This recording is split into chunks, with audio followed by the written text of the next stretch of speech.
What's that shrine? Oh yeah, guess you wouldn't know since you've been stuck in the village. Shrines like this were built by folks so they had a place to worship Milla. But famine and other problems kinda put a damper on most Zophians' piety. Now they're mostly just home to brigands and the like. Then the woman who was taken captive must be inside. Stay away from me! I'm only the stupid watchman! I just watch things!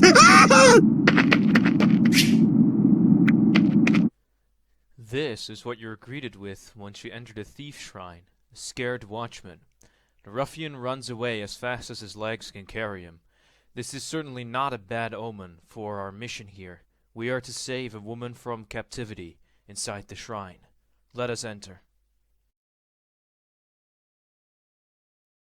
After this rather ironic introduction to the dungeon, we enter it. If you will, please give us some background about the shrine, will you? The dank smell of mold permeates the shrine. It's foul, like the rogues who crawl about the place. How could this house to the mother have become such a welcome haven for brigands? This is the Thieves Shrine. As the description of the Thieves Shrine reads, a natural cavern built into a shrine to the goddess Milla. Lately, it's become a popular hangout for thieves and ruffians.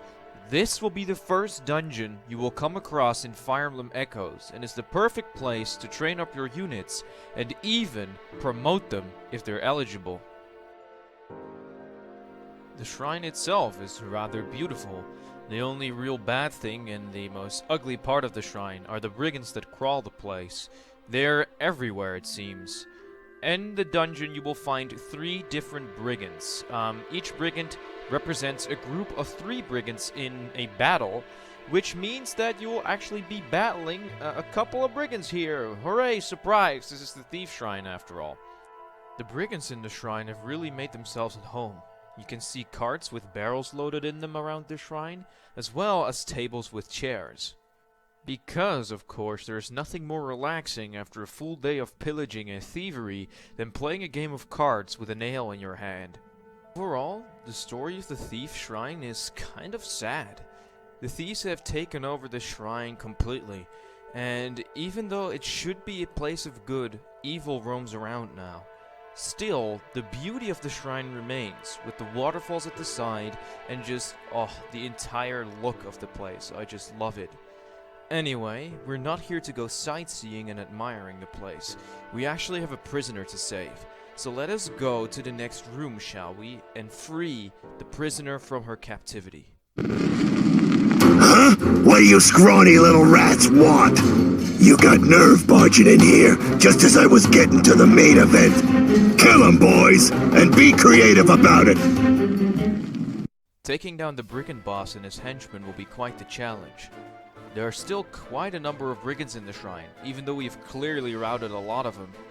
The Earth Mother, Mother Milla, however, watches over us during combat. Once we partake in battle, we can see the Milla statue in the back. After carefully splitting up my forces, we take down most of the brigands, then we take down the archer, and finally, the big bad brigand boss goes down himself. At last, the prisoner is saved. This prisoner is Silk, and she will be the first healer of the game. A nice reward for completing this dungeon. The only enemies you will encounter in the Shrine of Brigands are, well, brigands. They tend to be rather slow, but have more hit points than your units. The brigands have a speed that varies from 2 to 3, meaning that almost every single character in your base party can double these guys, except for maybe Cliff and Faye. But with a couple of lucky level ups, you might be able to have them double the brigands as well. Finally, the brigands can hit decently hard if you're not careful, so try to take on one at a time. Brigands always travel in a pack of 3, meaning that the maximum amount of brigands you can encounter in one battle is 9, due to there being 3 brigand enemies in the dungeon. If you have a keen eye, you could actually see that there's a hidden passage behind these barrels and pots. And of course, behind the secret path is always treasure. There's a treasure chest over here, and it contains a valuable item. If you somehow manage to miss this treasure on your first way through the shrine, you can actually go back to the village and complete a quest from a greedy old man and hand him over ram wine. If you do this after giving him the ram wine that you got from the brigand boss, he will tell you that somewhere in the shrine is a hidden treasure. He tells you to follow the left wall, which eventually leads you to the same treasure chest I've shown in the footage. The iron sword is a really good weapon, as it effectively gives a unit 2 extra might and 10 extra hit in comparison to the standard sword. A good early game item to pick up. It will also not drop your speed because it doesn't weigh anything. The Thieves Shrine's drop rates are not really anything too special. There's nothing too rare to be found here. The most common items are carrots and oranges from boxes. In pots you can find the most silver marks, and finally ale and leftover ale are very common as well and can be found mostly in barrels. The rarest items in the shrine are definitely the garlic and holy cheese, both having a 3.13% drop rate. The total amount of silver marks you're able to obtain inside the shrine is 12 to 15 within the normal part of the shrine, and when you go to the Sacred Springs room you will be able to obtain 3 more. While we are on the topic of the Sacred Springs, this shrine has 2. One that gives you an extra point in HP, the other gives you an extra point in speed. There are 3 uses in total, and they are shared between the fountains. Of course, for me this is a very logical choice, since speed in Fire Emblem Echoes and Gaiden is very important, especially in the early game, since every single point of speed can be crucial for you doubling the enemy, or the enemy doubling you.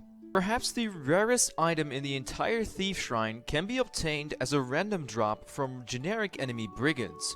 This will be the Angel Ring, which has a 0.01% drop chance. Yeah, and then it's even rusted, so you'll have to visit a smithy in order to make it normal functioning ring again. Still, this is a very rare thing to occur, and I've never seen it in my normal playthroughs. Perhaps if you are lucky, you can encounter an angel ring as soon as the first dungeon. Hey everyone, it's off-script XPGamesNL here. Oh boy, this was quite the video. I have had to collect a lot of footage for this video, as well as I had to delve deep into the dungeon itself. But after everything, it was kind of worth it. You know, I've been wanting to make videos about the Echoes dungeons for a while now, because for the first time I played Fire Emblem Echoes, I really enjoyed the dungeon aspect. As well as since I've been getting into Dark Souls and Bloodborne recently, I've been interested in lore in video games so much that I kinda was like, can I not do something with Fire Emblem lore perhaps? And that is why I started this series, because the dungeons, they always are a little bit full of lore, and I kind of wanted to delve deeper into them. They have a lot of stuff happening, as well as some really beautiful interior. But most importantly, I also wanted to make this entire series because the final dungeon of Fire Emblem Echoes, it's a rather special one. Yeah, this entire series exists so I can cover the last dungeon in the game, which I won't spoil now. But yeah, so that I can cover that last dungeon. I don't know, it's just, I really want to cover that dungeon because I have my own theories about what happened in the dungeon, because that is probably one of the most lore-rich moments in Fire Emblem, really. And there's a lot of speculation to be done there, so let us start with the Thieves Shrine first. That was my idea, and then slowly make our way to the final dungeon, which is, yeah, the one we'll go to later. But yeah, that is that, the Thieves Shrine. I hope you enjoyed this video and found it helpful and entertaining at least. If you share my opinion, if you share the opinion that it was kind of cool and worth watching, then be sure to smash the thumbs up button. If you want more of this content, press subscribe so you stay notified for new videos coming out. And yeah, I'm XPGamesNL, and I hope to see you guys in the next video. Goodbye.